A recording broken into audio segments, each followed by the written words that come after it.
I can't imagine how difficult it is to watch someone with an eating disorder, someone who just doesn't feel able to eat, someone who's in that complete denial phase. But there are a few things that I really do recommend you doing. The first one is to try and work with that individual around food. Wherever they are at in their story, within their recovery, work with them to try and understand a little bit about what they might be going through and the ways that you can support them as an individual. The second thing is around creating those happy memories that don't always happen around meal times.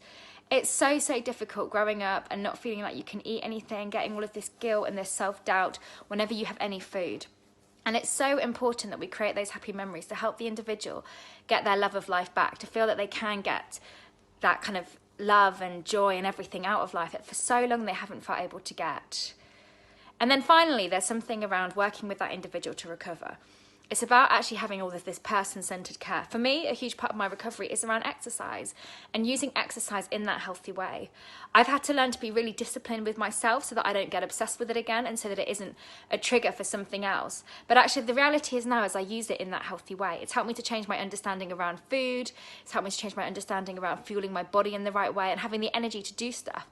It's also helped me to change my understanding around the fact that actually I don't want to be really underweight and have no energy to do something. I want to be able to do what I can do. I want to be able to have the energy and the motivation to go out and do things and not be super skinny and have no energy. And it's so important that we work with individuals on that kind of person-centered care to actually work out what works for them as well. I know as a parent there is very little support available for you. As parents or carers, it's difficult to know where to go. But the main thing is that you know that you're not alone in this struggle. That actually people who have eating disorders can be so unbelievably difficult at times. I know when I had anorexia, the things that I would do, the extent that I would go to try and not eat, I shouted at my parents a lot of the time. I'd throw food around the place. I'd make my parents just feel so awful about themselves. But it wasn't me. It was the anorexia doing all of that stuff to me. And it's important that you remind yourself of this. It's important that you realise that actually this is not your fault.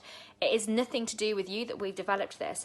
But actually we just need your support. We need to know that you're always going to be there, that you're going to be patient, that you're going to be understanding, and you're going to continually support us through this.